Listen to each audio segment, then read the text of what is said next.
ಗುಡ್ಡಗಾಡು ಪ್ರದೇಶದ ಒಂದು ಪುಟ್ಟ ಹಳ್ಳಿಯಲ್ಲಿ ಒಬ್ಬ ಬಡ ರೈತ ತನ್ನ ಮಡದಿಯೊಂದಿಗೆ ಸುಂದರ ಬದುಕನ್ನು ಕಟ್ಟಿಕೊಳ್ಳುವ ಆಸೆಯನ್ನು ಎದುರು ನೋಡುತ್ತಾ ಕಷ್ಟದ ದಿನಗಳನ್ನು ಕಳೆಯುತ್ತಿರುತ್ತಾನೆ.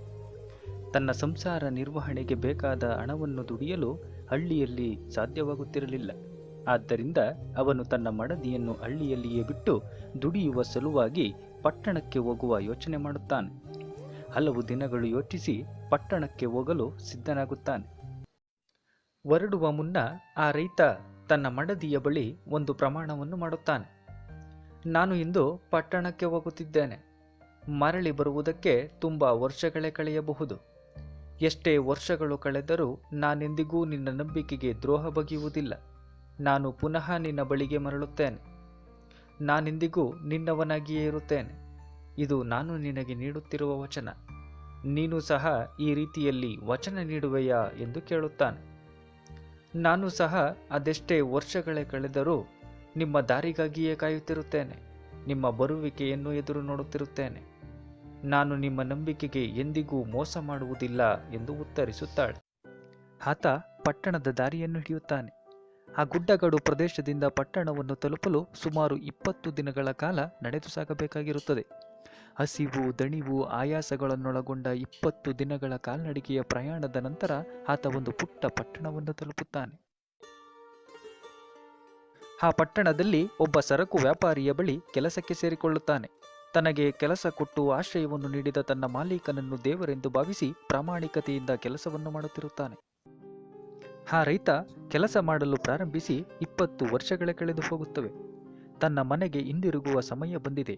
20 ವರ್ಷಗಳ ಕಾಲ ತನಗಾಗಿ ಕಾಯುತ್ತಿರುವ ತನ್ನ ಮಡದಿಯನ್ನು ಸೇರುವ ಸಮಯ ಬಂದಿದೆ ಎಂದು ಸಂತೋಷದಿಂದ ಹಿಗ್ಗುತ್ತಾನೆ. ತನ್ನ ಒಡೆಯನ ಬಳಿ ಹೋಗುತ್ತಾನೆ. ಒಡೆಯ, ನಾನು ಮನೆಗೆ ಹಿಂದಿರುಗುವ ಸಮಯವಾಗಿದೆ. ನನ್ನ ಮಡದಿ ನನಗಾಗಿ ಕಾಯುತ್ತಿದ್ದಾಳೆ. ನಾನು ಇಷ್ಟು ವರುಷ ನಿಮ್ಮ ಬಳಿ ದುಡಿದಿರುವ ಹಣವನ್ನು ನೀಡಿದರೆ ನಾನು ನನ್ನ ಹಳ್ಳಿಗೆ ಹೋಗುತ್ತೇನೆ ಎಂದು ಕೇಳಿಕೊಳ್ಳುತ್ತಾನೆ.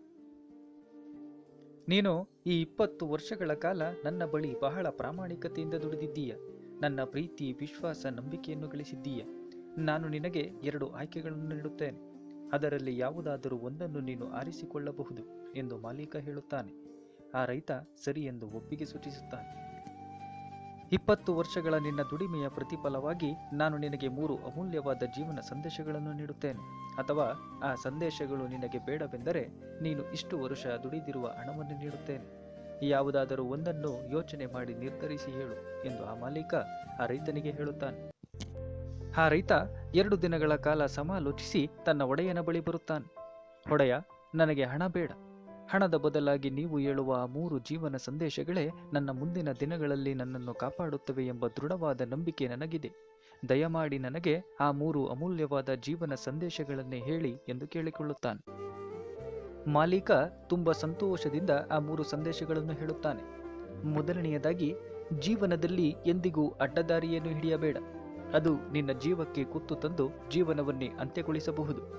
ಎರಡನೆಯದಾಗಿ, ಯಾವುದೇ ವಿಷಯದಲ್ಲೂ ತುಂಬ ಕುತೂಹಲಕಾರಿಯಾಗಬೇಡ. ಅತಿಯಾದ ಕುತೂಹಲ ಜೀವಕ್ಕೆ ಆಪತ್ತನ್ನು ತಂದೊಡ್ಡಬಹುದು. ಕೊನೆಯದಾಗಿ, ಅತಿಯಾದ ಕೋಪ, ಅತಿಯಾದ ನೋವಿನಲ್ಲಿದ್ದಾಗ ಯಾವುದೇ ರೀತಿಯ ನಿರ್ಧಾರಗಳನ್ನು ತೆಗೆದುಕೊಳ್ಳಬೇಡ.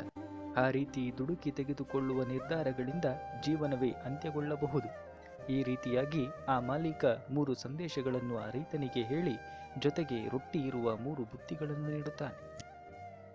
ಅದರಲ್ಲಿ 2 ಬುತ್ತಿಗಳು ಚಿಕ್ಕವು ಹಾಗೂ 1 ಬುತ್ತಿ ದೊಡ್ಡದಾಗಿರುತ್ತದೆ. ಈ 2 ಚಿಕ್ಕ ಬುತ್ತಿಯನ್ನು ನಿನ್ನ ಪ್ರಯಾಣದ ದಿನಗಳಲ್ಲಿ ಉಪಹಾರವಾಗಿ ಬಳಸಿಕೊ. ಉಳಿದ ಆ ದೊಡ್ಡ ಬುತ್ತಿಯನ್ನು ಮನೆಗೆ ತಲುಪಿದ ನಂತರ ನಿನ್ನ ಮಡದಿಗೆ ನೀಡು ಎಂದು ಸೂಚಿಸಿ ಅವನನ್ನು ಬೀಳ್ಕೊಡುತ್ತಾನೆ. ತನ್ನ ಮಾಲೀಕನಿಗೆ ನಮಸ್ಕರಿಸಿ ಆ ರೈತ ತನ್ನ ಹಳ್ಳಿಗೆ ಪ್ರಯಾಣ ಆರಂಭಿಸುತ್ತಾನೆ. ಪ್ರಯಾಣದ ಮೊದಲನೇ ದಿನ ಆ ರೈತನಿಗೆ ಒಬ್ಬ ದಾರಿ ಹೋಗ ಎದುರಾಗುತ್ತಾನೆ. ನೀನು ಯಾರು, ಎಲ್ಲಿಗೆ ಹೋಗ್ತಾ ಇದ್ದೀಯ ಎಂದು ಪ್ರಶ್ನೆ ಮಾಡುತ್ತಾನೆ. ನಾನು 20 ವರ್ಷಗಳ ನಂತರ ನನ್ನ ಮಡದಿಯನ್ನು ನೋಡಲು ನನ್ನ ಹಳ್ಳಿಗೆ ಹೋಗುತ್ತಿದ್ದೇನೆ. ನಾನು ನನ್ನ ಹಳ್ಳಿಯನ್ನು ತಲುಪಲು ಸುಮಾರು 20 ದಿನಗಳ ಕಾಲ ನಡೆಯಬೇಕು ಎಂದು ರೈತ ದಾರಿಹೋಕನಿಗೆ ಹೇಳುತ್ತಾನೆ. ದಾರಿಹೋಕ ರೈತನಿಗೆ ಒಂದು ಅಡ್ಡದಾರಿಯನ್ನು ತೋರಿಸಿ, ಈ ದಾರಿಯಲ್ಲಿ ನಿನ್ನ ಪ್ರಯಾಣವನ್ನು ಮುಂದುವರಿಸು. ನೀನು ನಿನ್ನ ಊರನ್ನು ಕೇವಲ 5 ದಿನಗಳಲ್ಲಿ ತಲುಪಬಹುದು ಎಂದು ಹೇಳುತ್ತಾನೆ. ಆ ರೈತ ಆ ಅಡ್ಡದಾರಿಯಲ್ಲಿ ಹೋಗಲು ಪ್ರಾರಂಭಿಸುತ್ತಾನೆ. ಸ್ವಲ್ಪ ದೂರ ಹೋದ ಬಳಿಕ ತಕ್ಷಣವೇ ತನ್ನ ಒಡೆಯ ಹೇಳಿದ ಮೊದಲನೇ ಸಂದೇಶವನ್ನು ನೆನಪು ಮಾಡಿಕೊಳ್ಳುತ್ತಾನೆ. ತಕ್ಷಣವೇ ಆ ಅಡ್ಡದಾರಿಯಿಂದ ಮರಳಿ ಮೊದಲಿನ ನೇರ ಮಾರ್ಗಕ್ಕೆ ಬರುತ್ತಾನೆ. ಅಡ್ಡದಾರಿಯಲ್ಲಿ ಹೋಗದೆ 20 ದಿನಗಳು ಆಗುವ ರಸ್ತೆಯಲ್ಲಿಯೇ ತನ್ನ ಪ್ರಯಾಣವನ್ನು ಮುಂದುವರಿಸುತ್ತಾನೆ. ಮತ್ತೊಬ್ಬ ದಾರಿಹೋಕ ಎದುರಾಗುತ್ತಾನೆ. ಅವನು ರೈತನನ್ನು ಕುರಿತು, ಸ್ವಾಮಿ, ನೀವು ಆ ಅಡ್ಡದಾರಿಯಿಂದ ಹೋಗದೆ ಮರಳಿ ಇದೇ ಮಾರ್ಗದಿಂದ ಪ್ರಯಾಣ ಮುಂದುವರಿಸಿ ಒಂದು ದೊಡ್ಡ ಅಪಾಯದಿಂದ ಪಾರಾಗಿದ್ದೀರಿ. ಆ ಅಡ್ಡ ರಸ್ತೆಯಲ್ಲಿ ದರೋಡೆಕೋರರ ಸೈನ್ಯವೊಂದು ದಾರಿಹೋಕರನ್ನು ಅಡ್ಡಗಟ್ಟಿ ಅವರ ಬಳಿ ಇರುವ ಹಣ ವಸ್ತುಗಳನ್ನು ದೋಚಲು ಹೊಂಚು ಹಾಕಿಕೊಂಡು ಕೂತಿರುತ್ತಾರೆ ಎಂದು ಹೇಳುತ್ತಾನೆ. ಆ ರೈತ ತನ್ನ ಮನಸ್ಸಿನಲ್ಲಿಯೇ, ನನ್ನ ಮಾಲೀಕ ಹೇಳಿದ ಮೊದಲನೇ ಸಂದೇಶದಿಂದ ನಾನು ಇಂದು ಅಪಾಯದಿಂದ ಪಾರಾಗಿದ್ದೀನಿ ಎಂದುಕೊಂಡು ಮುನ್ನಡೆಯುತ್ತಾನೆ. ದಿನ ಕಳೆದು ಕತ್ತಲು ಆವರಿಸಿತು. ಆ ಹೊತ್ತಿಗಾಗಲೇ ಆ ರೈತ ಯಾವುದೋ ಒಂದು ಹಳ್ಳಿಯನ್ನು ತಲುಪಿದ್ದ. ಕತ್ತಲಾಗಿದ್ದರಿಂದ ಪ್ರಯಾಣ ಮಾಡುವುದು ಅಪಾಯ. ಈ ರಾತ್ರಿಯನ್ನು ಈ ಹಳ್ಳಿಯಲ್ಲಿಯೇ ಕಳೆದು ನಾಳೆ ಬೆಳಗ್ಗೆ ಪ್ರಯಾಣ ಮುಂದುವರಿಸುವುದು ಸೂಕ್ತ ಎಂದು ನಿರ್ಧರಿಸಿ ಒಂದು ಮನೆಯ ಬಳಿ ಹೋಗುತ್ತಾನೆ. ಆ ಮನೆಯ ಮಾಲೀಕನ ಬಳಿ ಈ ರಾತ್ರಿ ಉಳಿದುಕೊಳ್ಳಲು ನನಗೆ ಅನುಮತಿ ಕೊಡಿ ಎಂದು ಕೇಳಿಕೊಳ್ಳುತ್ತಾನೆ. ಆ ಮನೆಯ ಮಾಲೀಕ, ನೀನು ಯಾರು, ಇಲ್ಲಿಗೇಕೆ ಬಂದಿರುವೆ ಎಂದು ಕೇಳುತ್ತಾನೆ. ನಾನು ಪಟ್ಟಣಕ್ಕೆ ಕೆಲಸ ಮಾಡಲೆಂದು 20 ವರ್ಷಗಳ ಹಿಂದೆ ಬಂದೆ. ಇಂದು ನನ್ನ ಹಳ್ಳಿಗೆ ನನ್ನ ಮಡದಿಯನ್ನು ನೋಡಲೆಂದು ಹಿಂದಿರುಗುತ್ತಿದ್ದೇನೆ. ನಾನು ನನ್ನ ಹಳ್ಳಿಯನ್ನು ತಲುಪಲು ಸುಮಾರು 20 ದಿನಗಳ ಕಾಲ ನಡೆಯಬೇಕು. ಇಂದು ಇಲ್ಲಿ ತಂಗಿದ್ದು ನಾಳೆ ಬೆಳಗ್ಗೆ ನನ್ನ ಪ್ರಯಾಣವನ್ನು ಮುಂದುವರಿಸುತ್ತೇನೆ ಎಂದು ರೈತ ಉತ್ತರಿಸುತ್ತಾನೆ. ಆ ಮನೆಯ ಮಾಲೀಕ ಉಳಿದುಕೊಳ್ಳಲು ಅನುಮತಿ ನೀಡುತ್ತಾನೆ. ಮನೆಯ ಬಾಗಿಲನ್ನು ಮುಚ್ಚಿ ಇಬ್ಬರು ಮಲಗುತ್ತಾರೆ. ಮಧ್ಯರಾತ್ರಿಯಲ್ಲಿ ಏನೋ ಜೋರಾಗಿ ಗರ್ಜಿಸಿದ ಕರ್ಕಶವಾದ ಶಬ್ದವೊಂದು ಕೇಳಿಬರುತ್ತದೆ. ಇದರಿಂದ ಎಚ್ಚರಗೊಂಡ ರೈತ ತುಂಬಾ ಕುತೂಹಲದಿಂದ ಮನೆಯ ಬಾಗಿಲ ಬಳಿ ಬಂದು ಬಾಗಿಲು ತೆರೆದು ನೋಡಲು ಯತ್ನಿಸುತ್ತಾನೆ. ತಕ್ಷಣವೇ ತನ್ನ ಮಾಲೀಕ ಹೇಳಿದ 2ನೇ ಸಂದೇಶವನ್ನು ನೆನಪಿಸಿಕೊಳ್ಳುತ್ತಾನೆ. ಬಾಗಿಲು ತೆರೆಯದೆ ಹಾಗೆ ಮರಳಿ ಮಲಗಿಕೊಳ್ಳುತ್ತಾನೆ.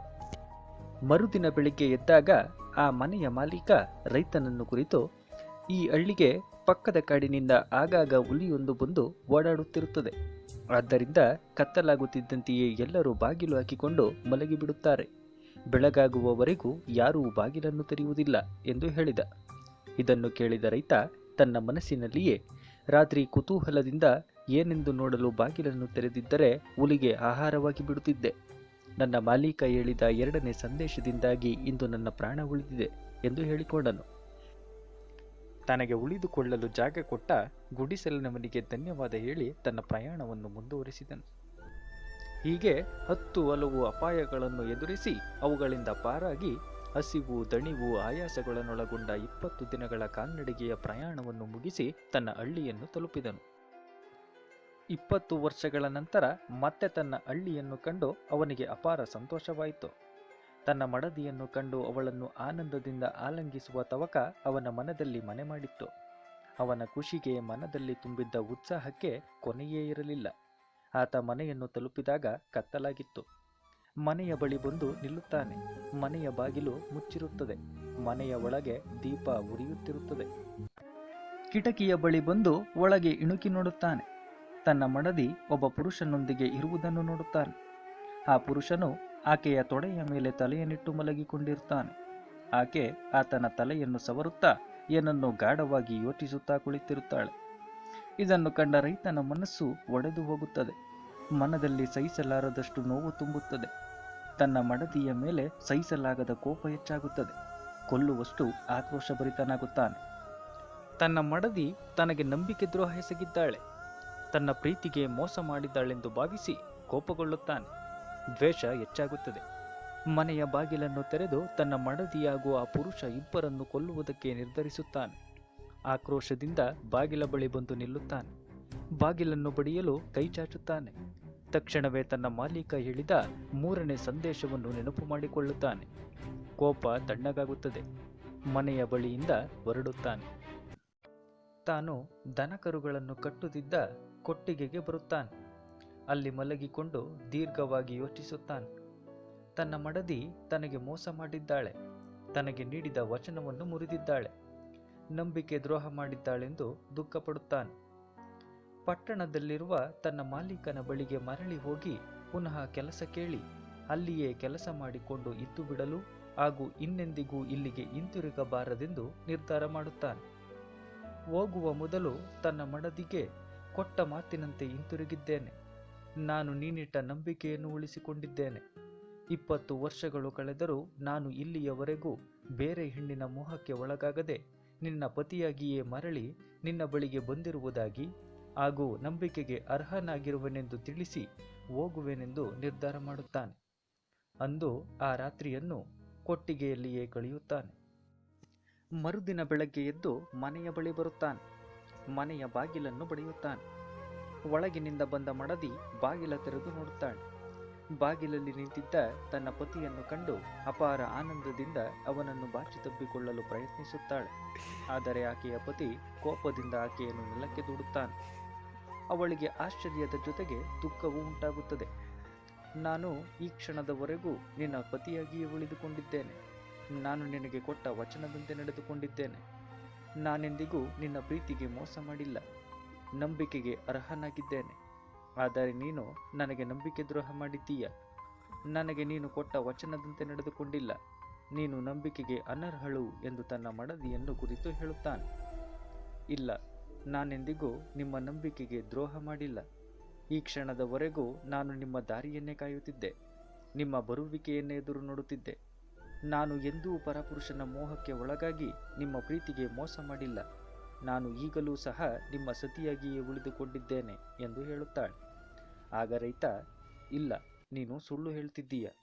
ನಾನು ಹಿಂದಿನ ರಾತ್ರಿ ನಿನ್ನನ್ನು ಪರಪುರುಷನೊಡನೆ ಇರುವುದನ್ನು ನೋಡಿದ್ದೇನೆ. ನಾನು ನನ್ನ ಕಣ್ಣಾರೆ ಕಂಡದ್ದು ಸುಳ್ಳೇ ಎಂದು ಪ್ರಶ್ನಿಸುತ್ತಾನೆ. ಆಗ ಆಕೆಯು ದುಃಖಿತಳಾಗಿ, ಆತ ಬೇರಾರೂ ಅಲ್ಲ, ಅವನು ನಮ್ಮ ಮಗ.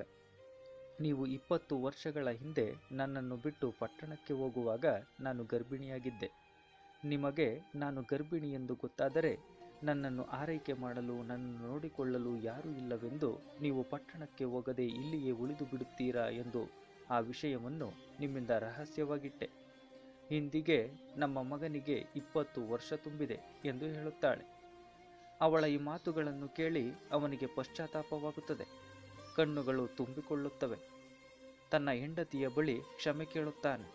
ತನ್ನ ಮಗನ ವಿಷಯ ಕೇಳಿ ಸಂತೋಷ ಪಡುತ್ತಾನೆ. ತನ್ನ ಮಾಲೀಕ ಕೊಟ್ಟ 3ನೇ ದೊಡ್ಡ ಬುತ್ತಿಯನ್ನು ತೆರೆಯುತ್ತಾನೆ. ಬುತ್ತಿಯೊಳಗೆ ರೊಟ್ಟಿಗಳ ಮಧ್ಯೆ 20 ವರ್ಷಗಳಿಂದ ದುಡಿದಿದ್ದ ಹಣವನ್ನು ಇಟ್ಟಿರುತ್ತಾನೆ. ಅದನ್ನು ಕಂಡು ಅಚ್ಚರಿಗೊಳ್ಳುತ್ತಾನೆ. ತನ್ನ ಒಡೆಯನ ಔದಾರ್ಯಕ್ಕೆ ತಲೆಬಾಗುತ್ತಾನೆ.